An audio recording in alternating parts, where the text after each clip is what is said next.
از تاریخ سیوم تا 5 اکتبر سال 2021 در قصر تنیس و مجمع آبی شهر دوشنبه جام پرزیدنت جمهوری تاجیکستان آید به زودا برگزار شد. در این مسابقه ورزشکاران از کشورهای روسیه، بلاروسیه، ازبکستان، قزاقستان و تاجیکستان اشتراک داشتند. در روز اول مسابقه رقابت‌ها برای به دست آوردن جایهای افتخاری در وزن 66 کیلو صورت گرفت. در وزن 66 کیلو طی 50 نفر جودوکاران بین هم رقابت نمودند. ما سال گذشته با سببای بیماری نتوانستیم، کووید 19 نتوانستیم جام پرزیدنت را گذرانده، یعنی سال 2020. سال 2019 در خوجند ما گذراندیم. بسیار در یک سطح خوبی بود، چون از یک دولت ازبکستان قریب 80 نفر اشتراک کردند. خیلی بازی باشد با سبب‌های فکر میکنم همین کووید باشد که کمتر است. بله، از دیگر دولت‌های دیگر کمتر آمدگند، لیکن پهلوان‌های خوب را آوردگند. این بار یکم است که دولت همسایه ما ازبکستان بگیم همون دسته اساسی رو سفربر کردن. با سرمربی دسته جودوی جمهوری ازبکستان کمال مرادوف در روز اول مسابقه وقتی که چندی از ورزشکاران خود را آماده میکرد دچار آمده. کمال قبلا تنها در زمان اتحاد شوروی و تاجیکستان آمده است. در وزن 66 کیلو 3 نفر ورزشکاری خود را آماده کردند. در مجموع به این مسابقه از جمهوری ازبکستان بیش از 10 نفر ورزشکار اشتراک خواهند کرد. Ну, я сам лично как тренер первый раз, в Душанбе приходилось, наверное, во время Союза лет 30 назад, сам боролся. Сейчас каждый год наши ездят спортсмены, занимают призовые места. И в этом году вот в составе 10 спортсменов привезли. Сейчас вот трое сегодня 66 борются, двое за полуфинал. Конечно, уровень очень хороший. Это все ребята призеры, чемпионы республики. И приходилось бороться на мире, кто-то на молодежном мире боролся. Вот у нас 66 сегодня будет бороться, он на молодежном мире 5-е место занял, проиграл за 3-е. И остальные ребята тоже в тяжелом весе, участник Олимпийских игр Бекмурат Алтыбаев тоже будет бороться. У него соперник тоже серьезный, насколько я знаю, Тимур Рахимов. Тоже у них всегда соперничество было, думаю, татами покажет. از یک اشتباه کوچک استفاده بودم رقیب ازبک اشتمونیز نتیجه به دست بیارد و تلویزیون ورزش جریان این مسابقه را مستقیما پیشنهاد بینندگان میکرد. همکار ما ساربان میسایف باری اول خود را همچون شارح می‌آزماید. طبیعی است که علی شریف همچون شارحی با تجربه او را در جریان این چاره‌بینی همراهی میکند.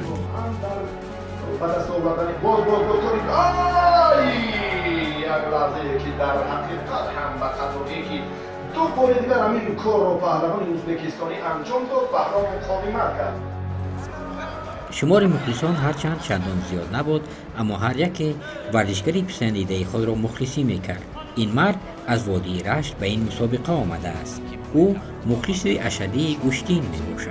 پیوسته ورزشکاران را مخلصی میکند و در هر کجایی که مسابقه برگزار نشد حتما او اشتراک مینماید.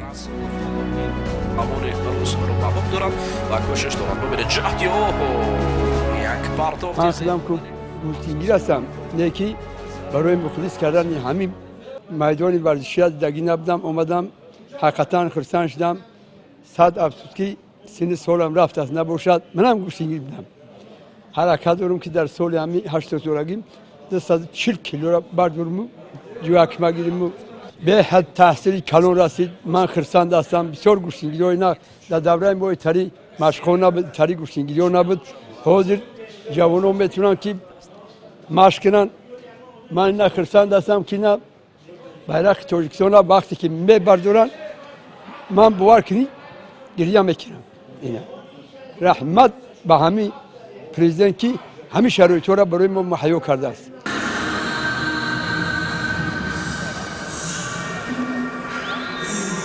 مراسم گشاده شوی مسابقه بگاهی روز 3 اکتبر برگزار شد که در آن معاون رئیس کمیته کار با جوانان و ورزش نزد حکومت جمهوری تاجیکستان، قهرمان بازی‌های المپی ریو 2016 دلشاد نظرов، رئیس فدراسیون اتفاق‌های کسبی جمهوری تاجیکستان ملیکشان نعمتov، رئیس فدراسیون جودوی جمهوری تاجیکستان نورالله لایق و دیگر مسئولان ساحه ورزش اشتراک داشتند.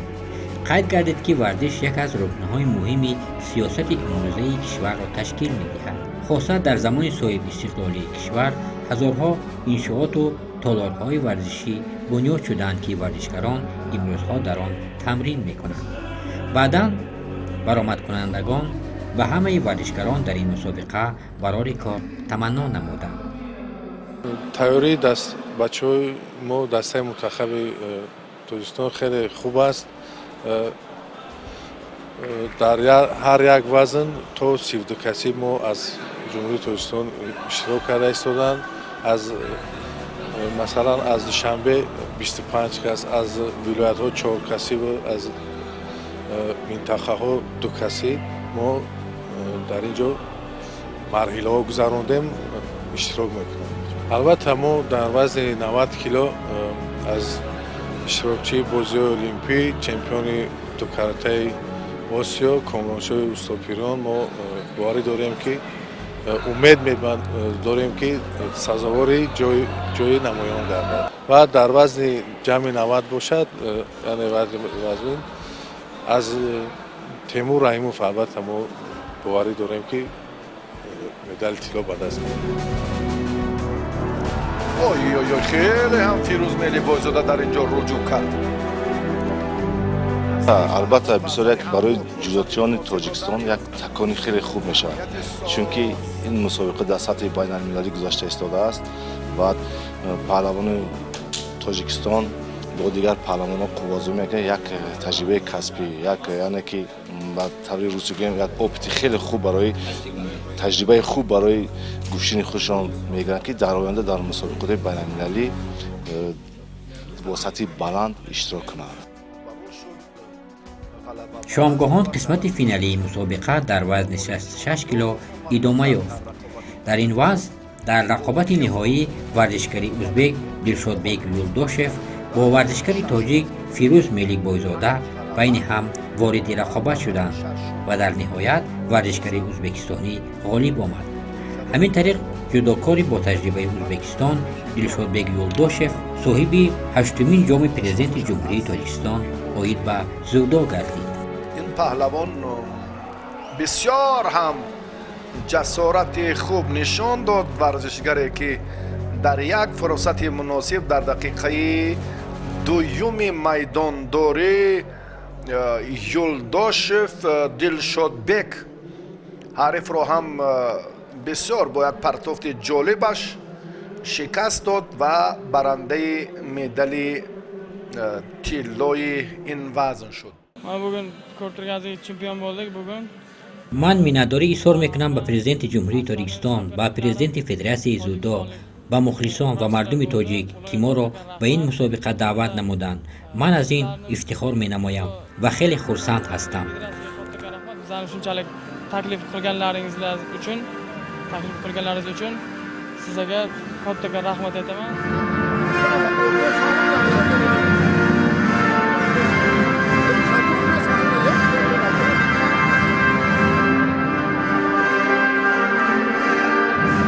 من ملی بایزاده فیروز در وزن 66 کیلوگرم امروز برآمد کردم.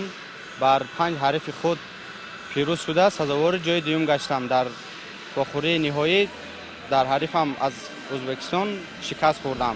در روز دوم رقابت‌ها برای دریافت جام پرزیدنت جمهوری تاجیکستان عاید به زودو 40 نفر پهلوان به میدان برآمدند که میان آنها ورزشکاران شناخته کم نبودند. در وزن معین گردیده روز هم پهلوانان وزن 73 کیلو و هم 81 کیلو بین هم وارد رقابت شدند. روز دوم مسابقه بین المللی جودو با پیروزی جودوکار تاجیک عمر رسولوف به پایان رسید. عمر رسولوف در مبارزه برای نشانی طلا بر قهرمان آسیا میان جوانان در سال 2017 رحمت الله فرهادوف دست بالا شد و غالب هشتمین جام پرزیدنت جمهوری تاجیکستان عاید به جودو گردید. شادمان رضایف و خسرو علموف سزاوار مقام سیوم گردیدند.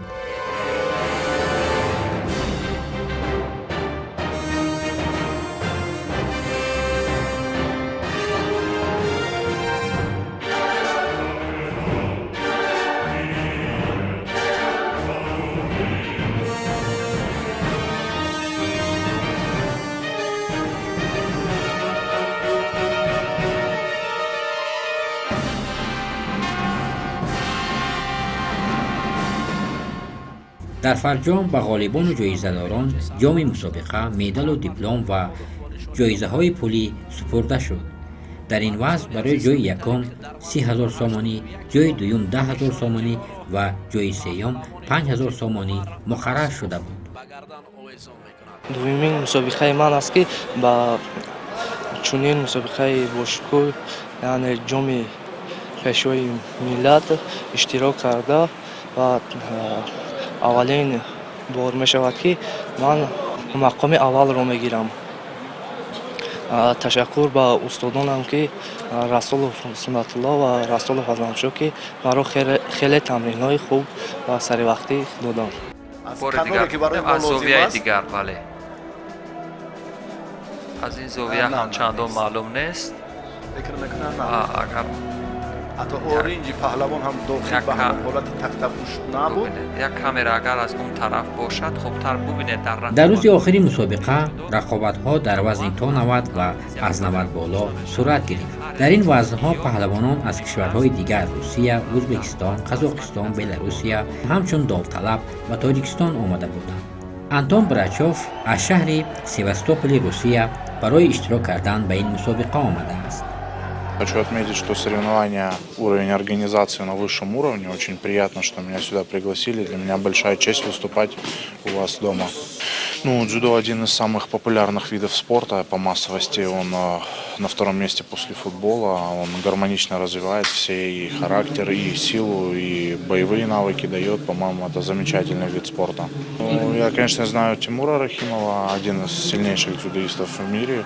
Он молодой, перспективный. Я думаю, он добьется высоких результатов. Я буду надеяться, что мы встретимся в финале.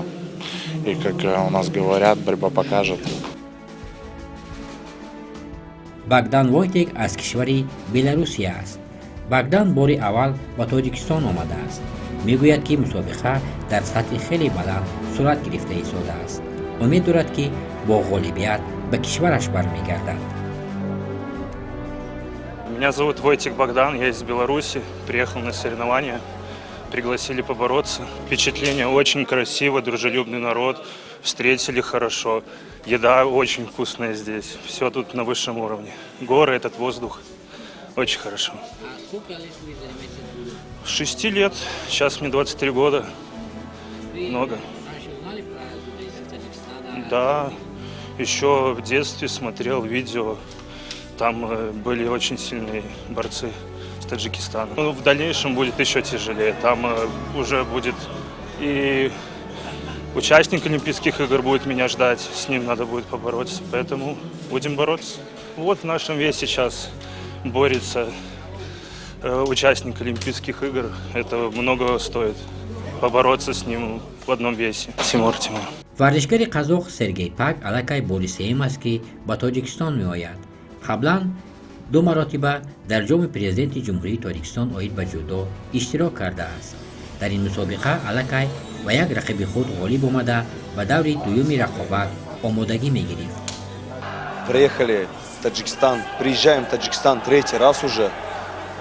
В третий раз приехал уже с семьей. Здесь очень хорошо, очень приятно сюда приезжать. Как узнал новость, то, что в Таджикистане будут проводить Кубок президента, с удовольствием приехал в Душанбе.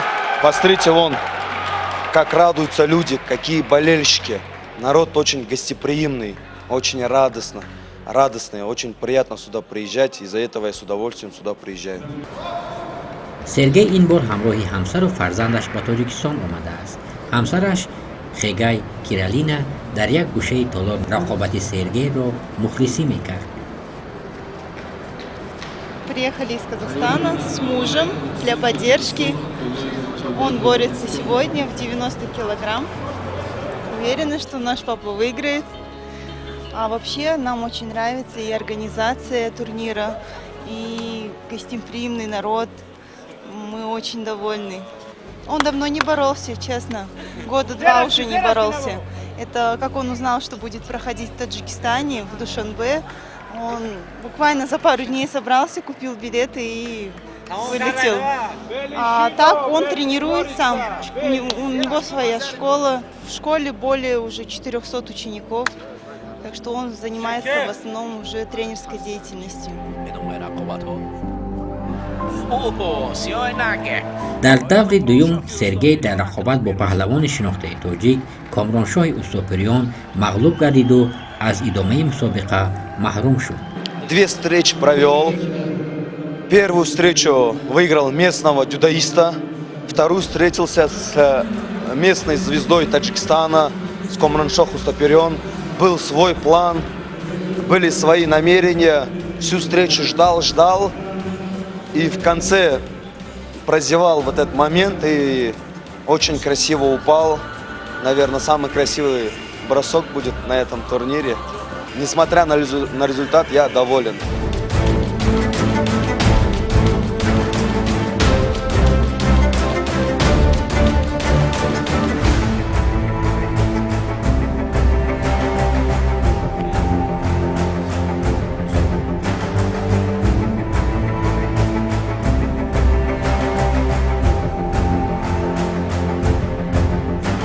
Очень сильно переживала. Внешне я не показываю эмоции, но внутри переживания сильные были. Но, значит, так должно быть, ничего страшного. Это не первый, не последний турнир. Еще будут, еще приедем.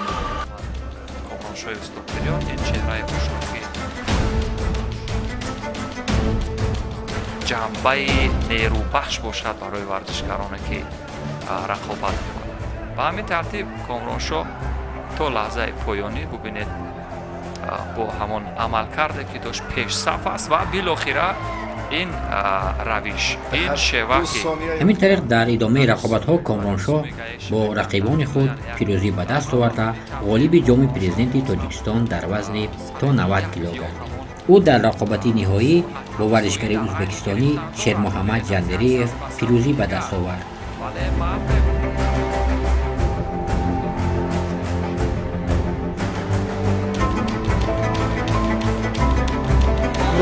امروز من از دور دوم شروع کردم. حریف دومی من از دولت قزاقستان بود. خیلی حریف پرقوت بود. من اون رو مغلوب کردم و در دور نوبتی با پهلوان تاجیک اوریپوف موین بود. او را مغلوب کرده و آخری نیمه‌نهایی با پهلوان ازبکستانی او را مغلوب کرده به فینال رویخط گرفتم و در دور فینالی باشد یکی از پهلوانان خوبی کشور همسایه‌مون که جایزه‌دار چمپیونات جهان در بین دسته‌ای است، جندریف شیرمحمد. من با او خوازمایی کردم و او را مغلوب کردم و سزاوار مدال طلا گشتم. این هشمین مسابقه جام پرزیدنت جمهوری تاجیکستان بود و من توانستم که بار دوم صاحب این شاه جایزه شوم و برای من این افتخار است که در میدان خود میدانداری کرده شان و شرف ملت خود را بلند نمودم.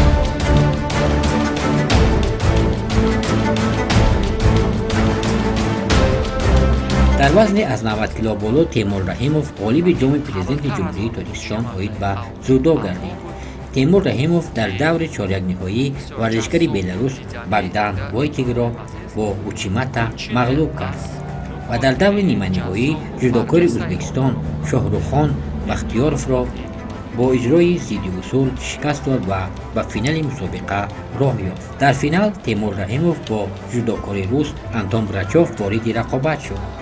پس از حمله های پای در پای تیمور حریف را با اجرای اصولگری به زمین زده توانست او را در حالت استحکامی نگاه دارد و غالب رقابت حل کننده شود.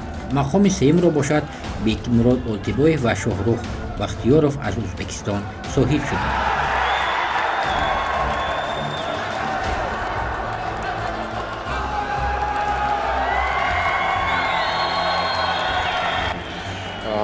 На самом деле замечательный турнир, он даст фору любому международному турниру, организация на высшем уровне, приятные призы.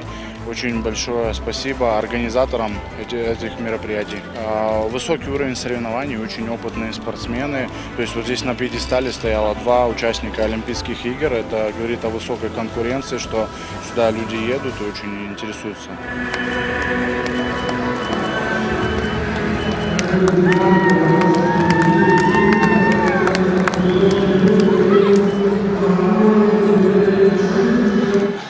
باری هشتمین است که در جمهوری تاجیکستان جام پرزیدنت جمهوری تاجیکستان برگزار گردیده است. مسابقه در سطح بلند بود. حریفان از بیرون از جمهوری آمدگی بودند، حریفان پرقوت بودند. اشتراکچی بازی المپی غالب چندین مسابقه ها و امروز خوشبختانه من توانستم که پرچم جمهوری تاجیکستان را بلند بردارم.